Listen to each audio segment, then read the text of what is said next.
Audiolivro Patriarcas e Profetas na linguagem de hoje. Capítulo 35. Corá lidera uma rebelião. Os juízos que caíram sobre os israelitas acalmaram as murmurações e a revolta por algum tempo. Mas o espírito de rebelião ainda estava no coração do povo. Armaram então uma conspiração planejada com cuidado para tirar a autoridade dos líderes indicados pelo próprio Deus. Corá, o líder desse movimento, primo de Moisés, era um homem de habilidade e influência. Ficou descontente com seu cargo e desejava exercer a função digna de sacerdote. Por algum tempo, Corá se opôs à autoridade de Moisés e Arão em segredo, pois não ousava se rebelar abertamente. Então ele desenvolveu um plano audacioso para derrubar tanto a autoridade civil como a religiosa. Datã e Abirão, dois príncipes, aderiram aos seus planos ambiciosos e combinaram dividir as honras do sacerdócio com Corá. O sentimento que havia entre o povo favorecia os objetivos de Corá. Na amargura de sua frustração, as dúvidas, a inveja e o ódio que sentiam antes voltaram. E eles começaram a criticar o paciente líder mais uma vez. Esqueceram-se de que estavam sob a direção divina, de que a presença de Cristo ia adiante deles e que Moisés recebia dele todas as instruções. Não querendo aceitar a sentença de morrerem no deserto, passaram a acreditar que não era Deus, e sim Moisés, que havia pronunciado este castigo. Embora os sinais do desagrado de Deus para com a rebelião anterior fossem recentes, a lição não foi levada a sério. Aquele que leu os segredos do coração deu ao seu povo o aviso e as instruções necessárias para que não fosse enganado por esses homens mal intencionados. Os israelitas viram os juízos de Deus caírem sobre Miriam por causa de sua inveja e queixas contra Moisés. O Senhor declarou: "Com ele falo face a face. Por que não temeram criticar meu servo Moisés?" Números 12, versículo 8. Essas instruções não foram dadas a Arão e Miriam somente, mas a todo Israel. Corá e seus companheiros que participavam da conspiração estiveram entre aqueles que subiram ao monte com Moisés e viram a glória divina. Mas abrigaram em seu coração uma tentação leve, a princípio, até que sua mente passou a ser controlada por Satanás.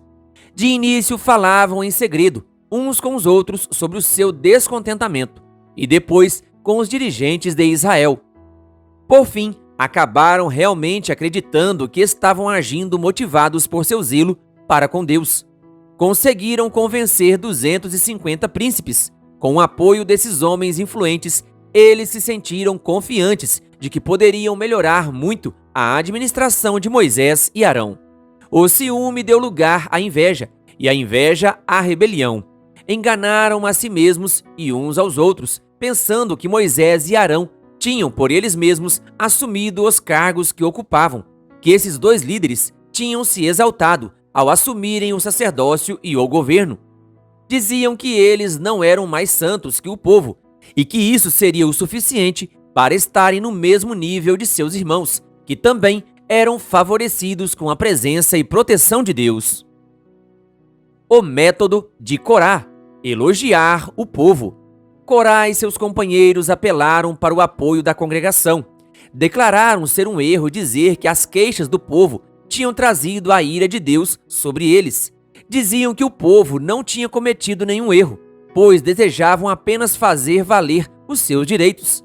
Afirmavam que Moisés era um governador autoritário e considerava o povo pecador, sendo que eles eram um povo santo.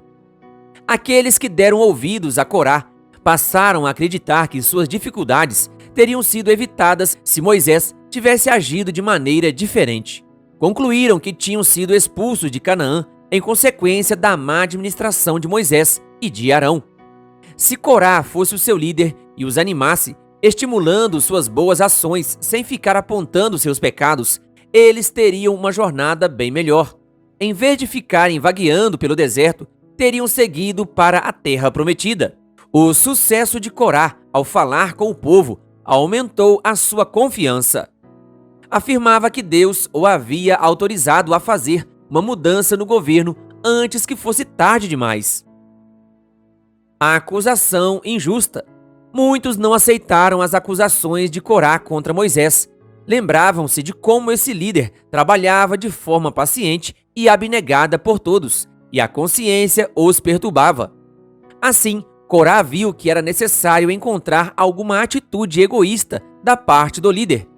Fez novamente a antiga acusação de que ele os havia levado até ali para morrerem no deserto, a fim de ficar com todos os seus bens. Assim que o movimento ganhou força suficiente para garantir uma luta aberta, Corá acusou Moisés e Arão publicamente de roubarem a autoridade. Basta, disseram os conspiradores, a assembleia toda é santa, cada um deles é santo, e o Senhor está no meio deles. Então, por que vocês se colocam acima da Assembleia do Senhor? Números 16, versículo 3. Moisés não tinha suspeitado dessa trama planejada cuidadosamente e, quando ouviu isso, prostrou-se com o rosto em terra. Números 16, versículo 4. Apresentando a Deus uma súplica silenciosa. Levantou-se depois, calmo e forte. Tinha acabado de receber a orientação divina. Pela manhã, o Senhor mostrará quem lhe pertence e fará aproximar-se dele aquele que é santo, o homem a quem ele escolher. Números 16, versículo 5. Aqueles que pretendiam ser sacerdotes deveriam vir cada um com seu incensário e oferecer incenso no tabernáculo.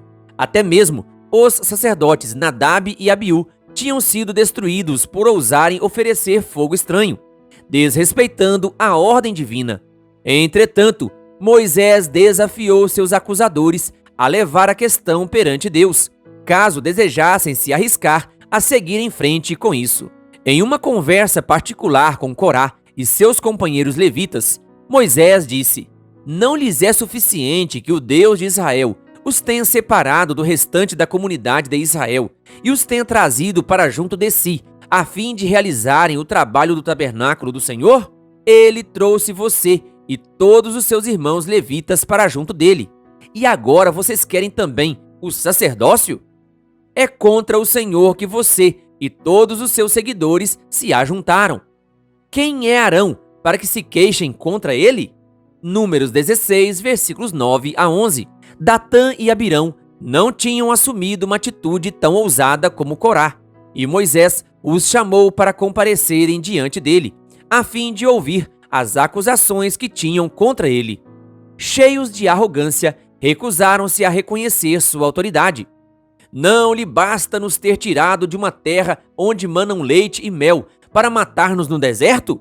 E ainda quer se fazer chefe sobre nós? Além disso, você não nos levou a uma terra onde manam leite e mel, nem nos deu uma herança de campos e vinhas. Você pensa que pode cegar os olhos destes homens? Nós não iremos." Números 16, versículos 13 e 14. Assim, eles declararam que não mais se submeteriam a ser guiados como homens cegos, ora para Canaã, ora para o deserto, de acordo com os ambiciosos planos de Moisés. Eles o retrataram como o pior tirano e usurpador de todos. Também o responsabilizaram por sua expulsão de Canaã. Moisés não procurou se defender.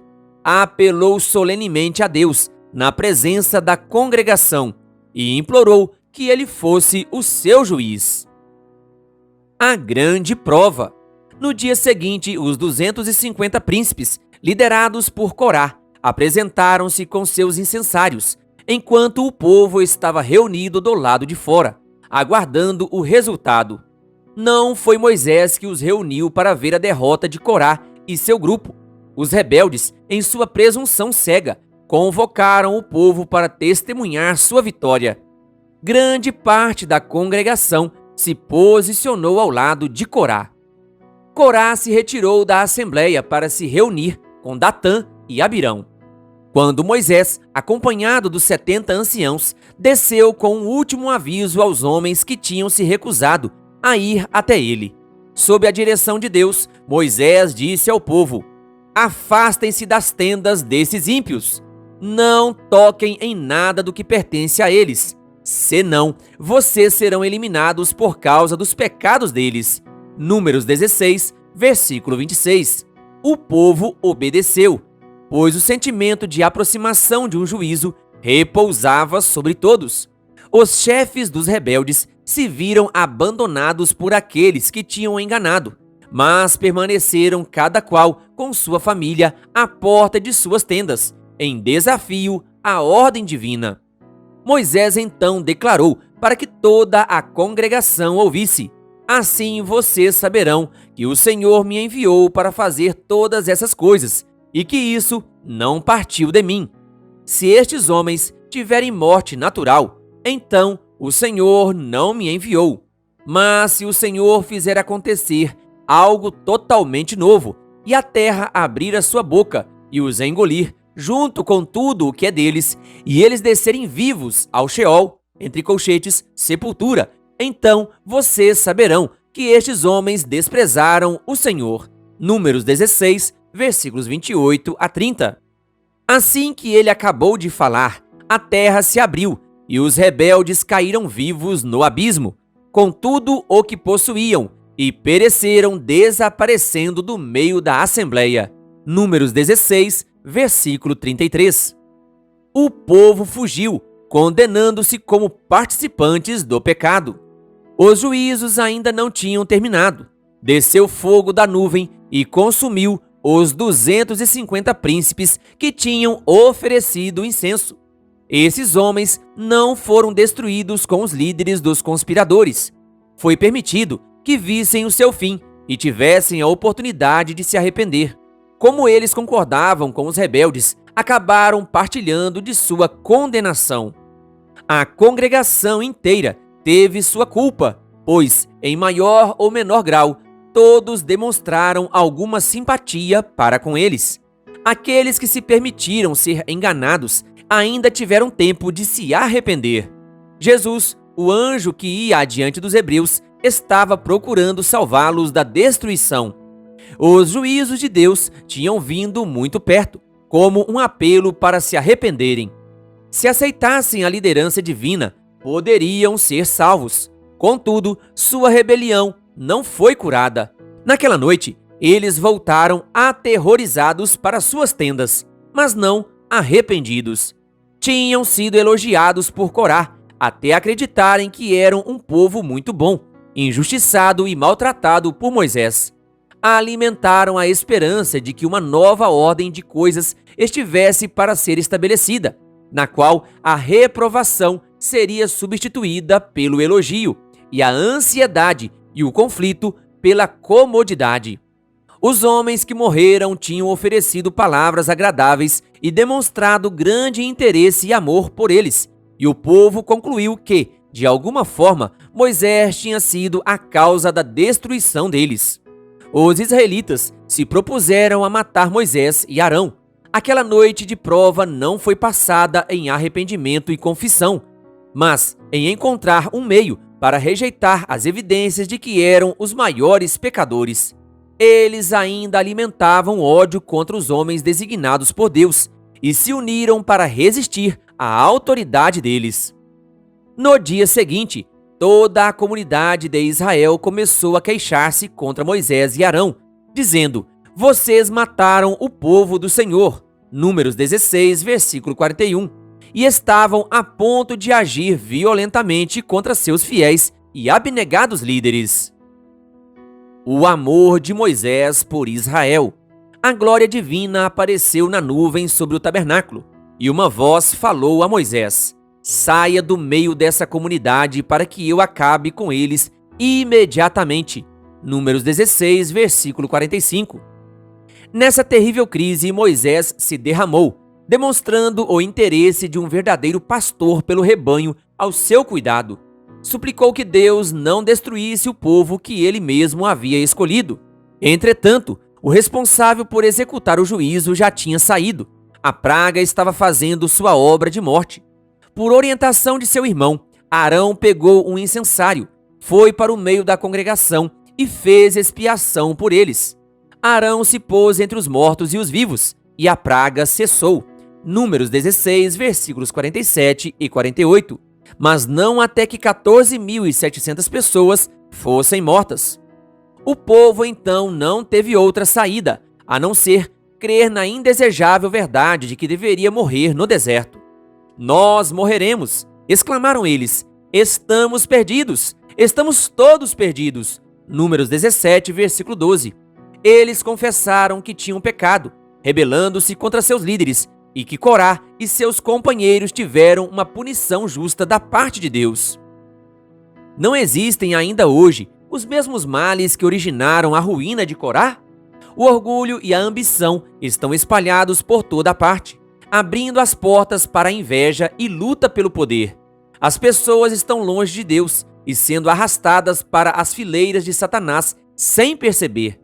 Assim como Corá e seus companheiros, muitos pensam, planejam e trabalham tão desesperadamente para se engrandecer e conquistar a simpatia de outros, que estão prontos a deturpar a verdade, caluniando e traindo os servos do Senhor. Ao repetirem seus atos de falsidade, acabam acreditando que tudo é verdade. Os hebreus não estavam dispostos a se submeter às orientações e restrições do Senhor. Não aceitavam ser corrigidos e reprovados. Esse era o segredo de suas murmurações contra Moisés.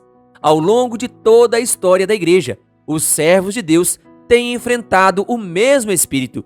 A rejeição da luz obscurece a mente e endurece o coração, tornando mais fácil dar o próximo passo no pecado e rejeitar uma luz ainda mais clara, até que os hábitos errados acabam se firmando.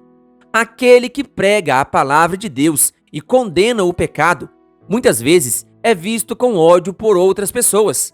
Para acalmar a consciência com mentiras, os que alimentam o ciúme, que se sentem ofendidos, semeiam a discórdia na igreja e enfraquecem as mãos daqueles que trabalham para o seu crescimento. Os invejosos e os críticos procuram deturpar cada avanço feito por aqueles a quem Deus chamou para liderar sua obra. Foi assim no tempo de Lutero, dos irmãos Wesley e de outros reformadores. Assim é hoje também. Corá e seus companheiros rejeitaram a luz até que se tornaram tão cegos que as mais surpreendentes manifestações do poder divino não foram suficientes para convencê-los. Atribuíam todas elas a fontes humanas ou satânicas. O povo fez o mesmo. Embora estivessem diante da mais convincente prova do desagrado de Deus, atribuíam seus juízos a Satanás, afirmando que Moisés e Arão causaram a morte de homens bons e santos. Cometeram o pecado contra o Espírito Santo. Todo aquele que disser uma palavra contra o Filho do Homem, disse Cristo, será perdoado. Mas quem falar contra o Espírito Santo não será perdoado. Mateus 12, versículo 32. É por meio do Espírito Santo que Deus se comunica conosco, e aqueles que rejeitam essa ação como sendo de origem satânica, cortam o canal de comunicação entre eles e o céu. Se rejeitamos a obra do Espírito, não há mais o que Deus possa fazer por nós. Ficamos desligados de Deus e o pecado não tem remédio para curar a si mesmo. Deixem-no só. Oséias 4, versículo 17. É a ordem divina. Então, já não resta sacrifício pelos pecados, mas tão somente uma terrível expectativa de juízo e de fogo intenso que consumirá os inimigos de Deus. Hebreus 10, versículos 26 e 27. Querido ouvinte, que Deus lhe abençoe. Se você ainda não é inscrito em nosso canal, se inscreva e ative o sininho das notificações. Canal O Bom da Bíblia, compartilhando a Palavra de Deus.